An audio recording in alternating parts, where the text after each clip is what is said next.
La Révolution russe, histoire critique et vécue, c'est le titre, hein, suivi de Le fascisme rouge, qui est un article qu'il a écrit pour un journal anarchiste.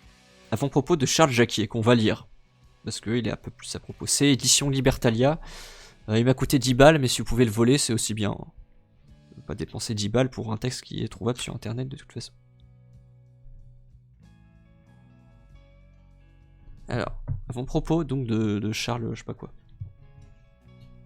J'ai pas lu tout Marx et Trouillon, bah moi non plus, hein, t'inquiète pas, et puis ça sert à rien de lire tout de toute façon. C'est pas le plus important. On fera un live exprès pour des conseils de lecture, tout ça. Depuis la fin de l'URSS, la messe est dite. Pour les uns et les unes, tout changement social radical mènerait au totalitarisme et nous serions condamnés à vivre dans ce monde. Pour les autres, durant des décennies, l'URSS et les régimes frères a représenté l'avenir radieux de l'humanité qu'il fallait défendre envers et contre tout. Puis, du jour au lendemain, après sa décomposition, on a oublié, entre guillemets, le problème, malgré quelques polémiques historiographiques convenues entre livre noir du communisme et du capitalisme. Livre noir du capitalisme qui existe, hein, que j'ai pas commencé à lire, mais que j'aimerais bien lire pour pouvoir vous en parler. Ah, c'est vrai, j'ai dit que je ferais pas de commentaires, excusez-moi. Ainsi, les premiers et les premières n'avaient plus à affirmer l'échec du prétendu communisme puisqu'il s'était effondré au vu de tous et toutes. Les seconds et les secondes faisaient le dos rond en attendant des jours meilleurs qu'un capitalisme sauvage allait apporter. Il suffisait d'un peu de patience. Bref, circuler, y a rien à voir. Et comme il y a pire sourd que celle et celui qui ne veut pas entendre, il y avait peu de chances qu'il y ait du nouveau sur la question. Nous en sommes, à mon sens, toujours là.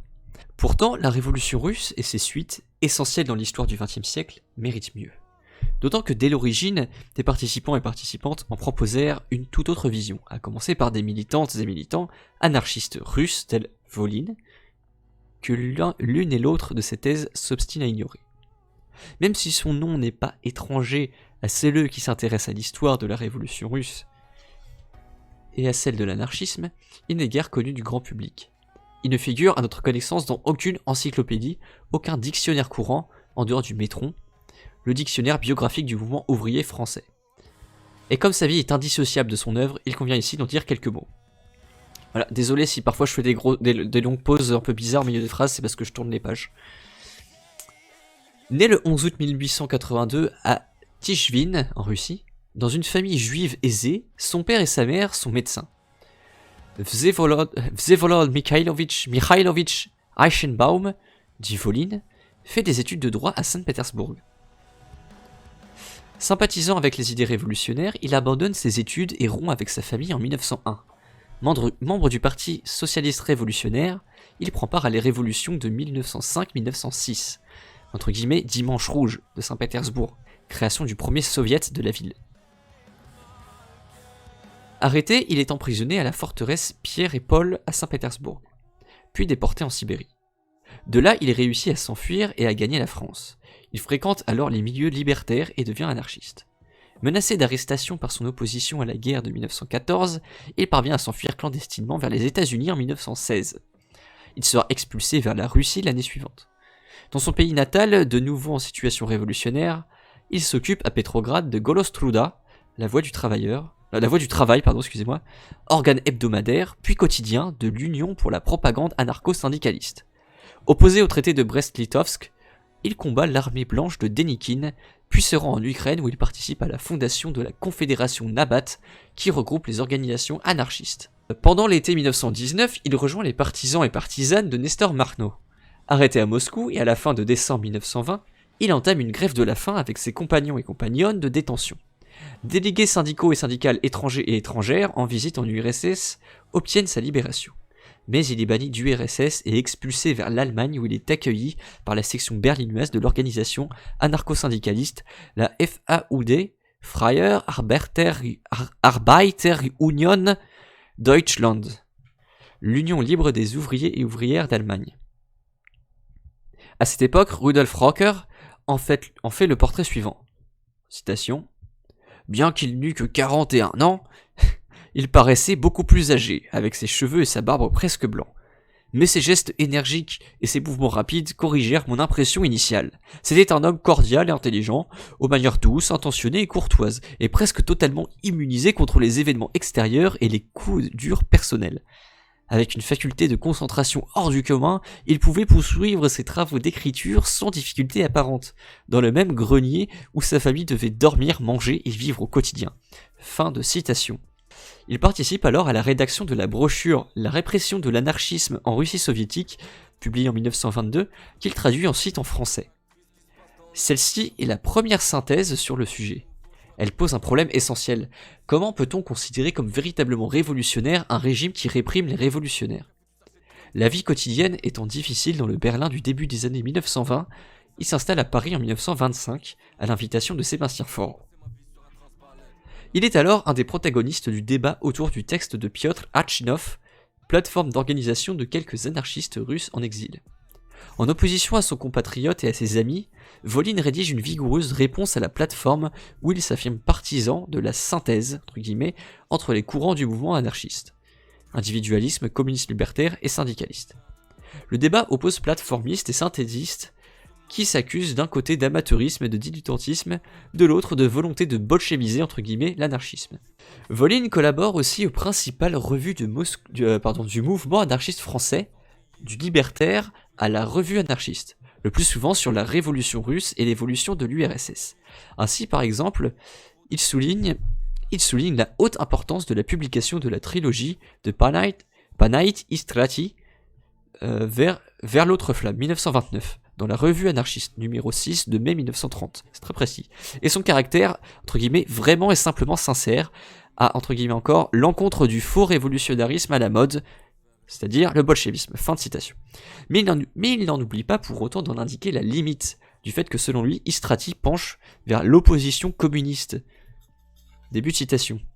Que ce soit Staline ou Trotsky, que ce soit tel ou tel autre clan qui mène, entre guillemets, les masses et la révolution, le fond des choses n'en changera nullement. Tant que l'État, le gouvernement, l'autorité, la politique seront debout, l'œuvre positive de la révolution restera lettre morte, et alors les mêmes horreurs recommenceront.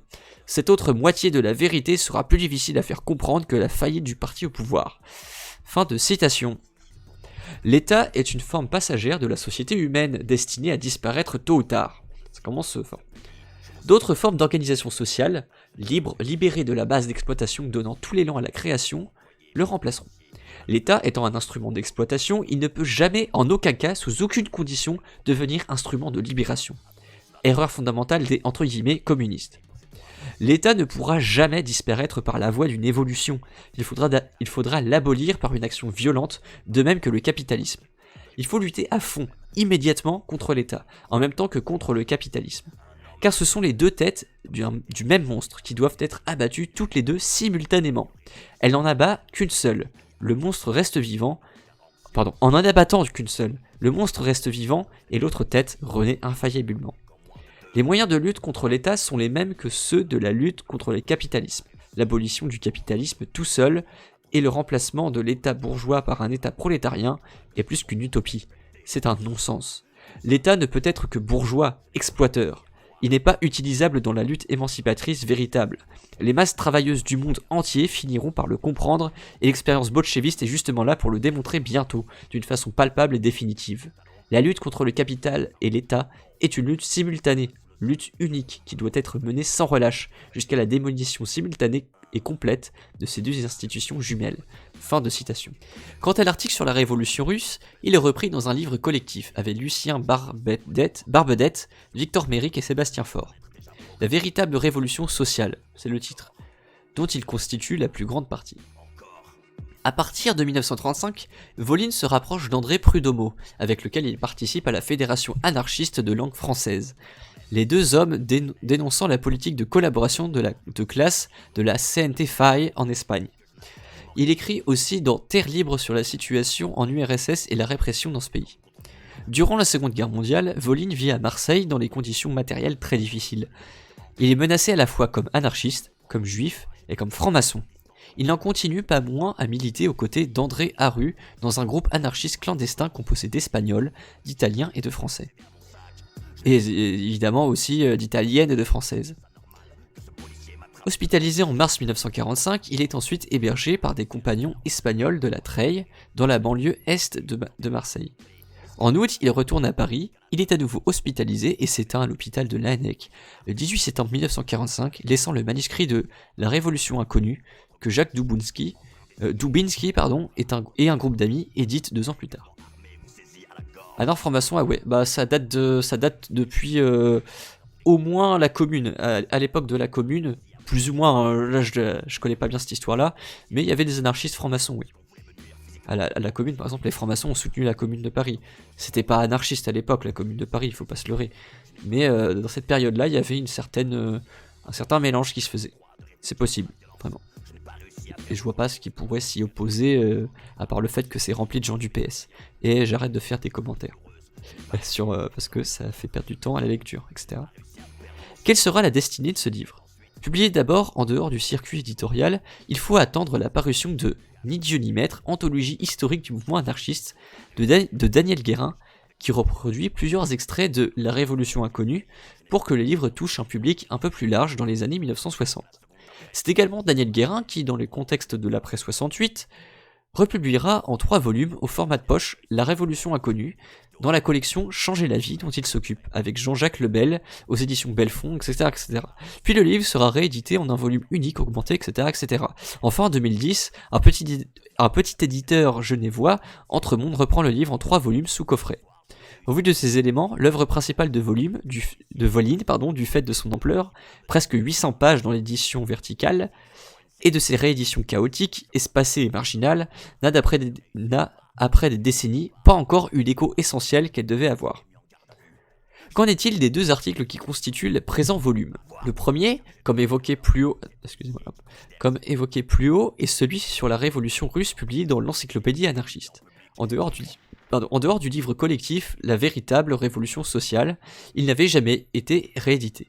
Et constitue la première synthèse de l'auteur sur le sujet, alors même qu'il lui avait déjà consacré de nombreux articles, des articles de presse, et qui continuera à écrire à ce propos jusqu'à la fin de ses jours. Il s'agit de la première ébauche de La Révolution inconnue. Mais celle-ci est plus accessible par sa taille et plus pédagogique donc dans son propos que le livre posthume. C'est aussi un résumé de ce dernier qui vise point par point à aller à l'essentiel. Voilà pourquoi il faut pas... La première originalité est d'inscrire la révolution russe dans la longue période.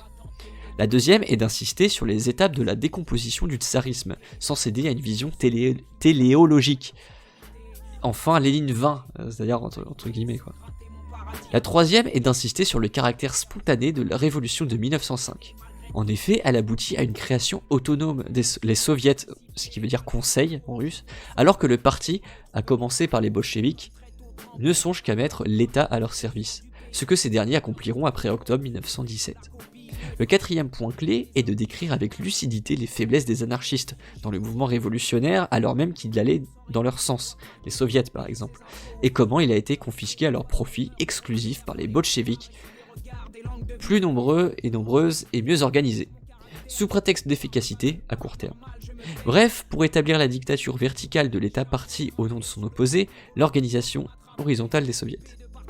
Contre les marxistes-léninistes, Voline affirme, je suis peut-être un petit peu trop proche du micro. Voline affirme ainsi que le bolchevisme aboutit non pas à une quelconque forme de socialisme, même partiel, imparfaite ou dégénérée, mais à son contraire, le capitalisme d'État. Et que ce dernier est la pire forme de capitalisme.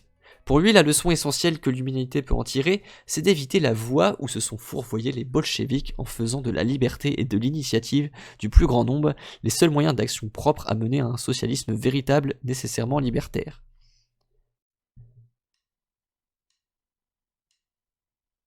Le second texte reproduit ici, plus court, délaisse l'histoire de la révolution russe pour s'interroger sur la nature du régime qui en est issu. Son titre même est une dénonciation radicale de l'URSS. Le fascisme rouge, entre guillemets, c'est le titre de l'article. Un QI 2312, non. Ça existe, je suis sûr que ça existe même pas. Un QI de 131,2, ça existe peut-être par contre. Socialisme de siège, j'ai jamais entendu parler de ce terme-là, d'ailleurs. Il en évoque un aspect peu connu, la répression contre les révolutionnaires. Des faits qui auraient dû suffire à disqualifier un régime qui se réclamait d'une révolution victorieuse. Il paraît dans Ce qu'il faut dire, CQFD, numéro 2, juillet 1934, un éphémère et épisodique journal de 4 pages, grand format, publié sous l'égide du Comité international de défense anarchiste, le CIDA, à Bruxelles. Hemday, de son vrai nom Marcel Dieu, est le secrétaire du CIDA. Franc-maçon, objecteur de conscience et pacifiste, ce militant anarchiste est bouquiniste de profession, rue de la Montagne à la Cour, à Bruxelles. Rue de la Montagne de la Cour à Bruxelles. Et son arrière-boutique est le centre, entre guillemets, de ralliement des réfugiés politiques de tout acabit. Fin de guillemets. Peu après, l'article de Voline est repris avec quelques modifications minimes dans une brochure sans date d'impression aux éditions Pensée et Action, également animée par Hemday. Hemday ou Hemday, je sais pas. Ce numéro de CQFD est sous-titré « Pour la défense des révolutionnaires persécutés en URSS ». Dans l'éditorial, Ernestan, un autre anarchiste belge, rappelle les entre guillemets, souffrances physiques et morales de la prison et de l'exil, fin de guillemets, endurées par les anarchistes russes. Il ajoute que cet indispensable devoir de solidarité doit s'étendre aux nombreux révolutionnaires d'autres tendances victimes de la réaction bolchéviste. La protestation doit être d'autant plus véhémente que ces crimes sont justifiés, entre guillemets, au nom du socialisme et du prolétariat, fin de citation. Ensuite, Hemday, au nom du CIDA, lance un appel au monde ouvrier. Début de citation. Contre un gouvernement d'assassins, ce prétendu gouvernement prolétarien descendu plus bas encore que le pire des États capitalistes. Fin de citation. CQFD rappelle les noms de entre guillemets, quelques-uns de ceux qui actuellement souffrent dans les prisons et les lieux d'exil de la Russie bolchevique, en précisant qu'ils représentent une partie infime de la totalité des libertaires victimes de nouveaux bourreaux russes. Fin de citation, à partir des informations recueillies par les fonds de secours de l'Association internationale des travailleurs aux anarchistes et anarcho-syndicalistes emprisonnés en exil en Russie. Enfin, le périodique libertaire consacre plusieurs colonnes au cas de Nicolas Rogdaïev, un militant libertaire russe décédé pendant son exil à Tachkent, en Turkestan. Il évoque aussi Alfonso Petrini, un anarchiste italien originaire d'Ancône, condamné par contumace à 17 ans de réclusion sous l'inculpation d'avoir participé au meurtre d'un gendarme pendant les émeutes révolutionnaires de 1920 dans sa ville natale. Ce dernier se réfugie alors en URSS.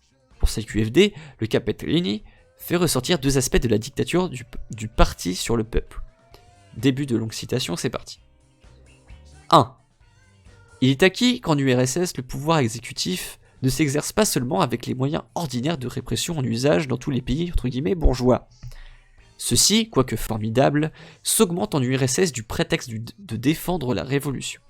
Pour veiller à la sauvegarde de l'appareil dictatorial, un organisme tout-puissant qui a pour nom GPU, police politique d'État, exerce son autorité et son arbitraire.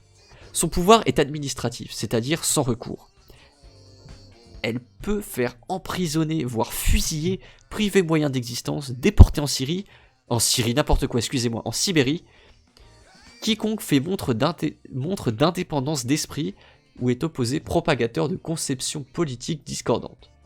Cette persécution ne s'acharne généralement pas contre des éléments monarchistes, mais contre des révolutionnaires ayant lutté et souffert pour que la révolution marquât vraiment la délivrance économique et politique du peuple, les anarchistes, les anciennes formations socialistes révolutionnaires, jusqu'aux dissidents et dissidentes même du parti communiste. 2.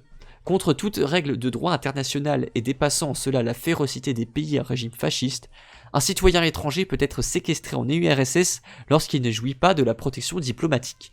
C'est le cas de Petrini, de Ghezzi, du communiste dissident Kaligaris, de Rocco d'Alessandris et de tant d'autres, tous réfugiés politiques. Désolé si j'ai écorché les noms.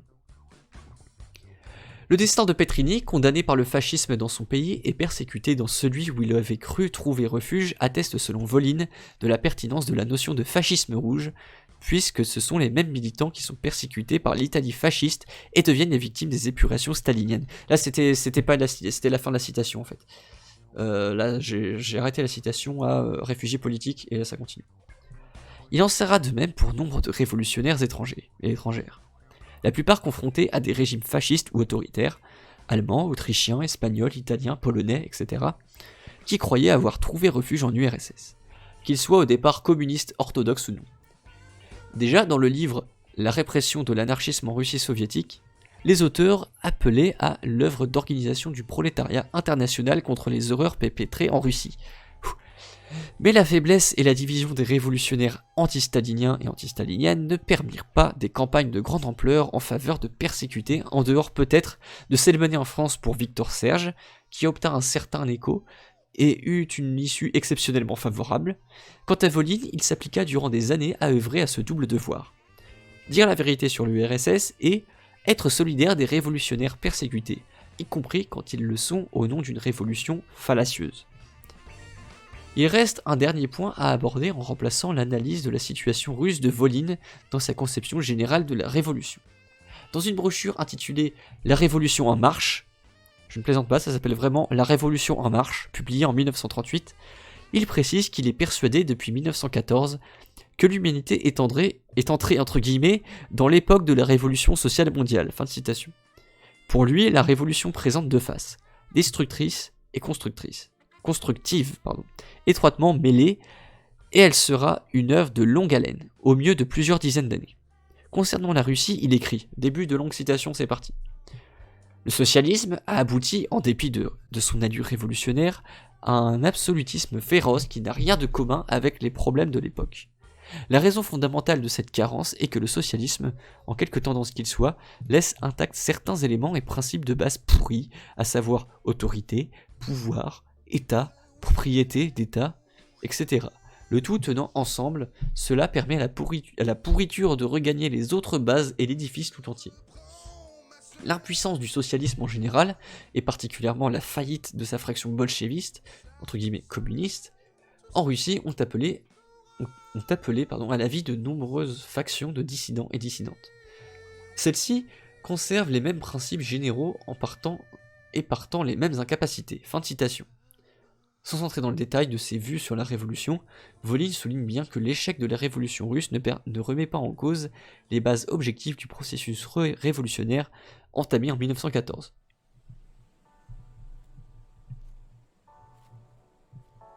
Mais il rejette la façon dont il a été mené de manière autoritaire et incomplète par les bolcheviks pour aboutir à son contraire, un fascisme rouge.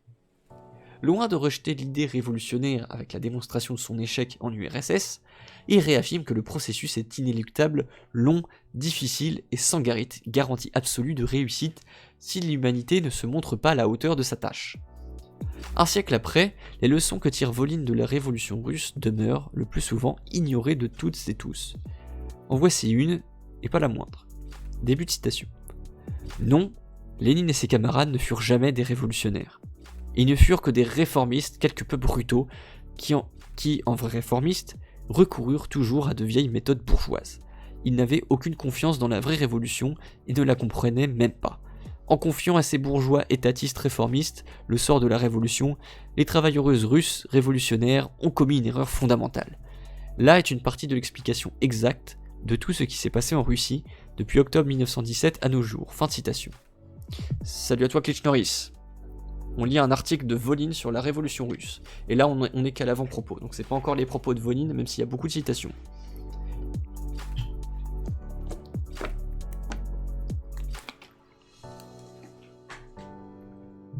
Donc c'était la fin de citation. On est bientôt... ça va toi? Ça va. En tout cas, ça va. On arrive à la fin de l'avant-propos, on va pouvoir commencer l'article après. Il y a peu de chances qu'on trouve de telles réflexions dans les commémorations du centenaire d'octobre 1917.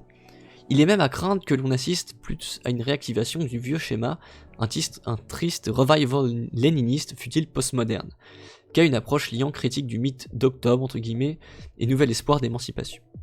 Raison de plus pour lire et relire Volin et dire avec lui que, entre guillemets, toute tentative d'accompagner la révolution sociale à l'aide d'un État, d'un gouvernement et d'une action politique aboutira fatalement à un capitalisme d'État, le pire des capitalismes. Fin de citation. Ce ne sont pas mes propos, c'est une citation. Comprendre les raisons des échecs passés est bel et bien indispensable pour tracer des perspectives d'avenir, et on ne pourra le faire qu'après avoir définitivement soldé le catastrophique héritage de l'URSS, non pour le minimiser, ou se résigner à vivre dans ce monde, mais pour le transformer véritablement sur des bases saines, au profit du plus grand nombre. Avant-propos de Charles Jacquier, Marseille, mars 1917.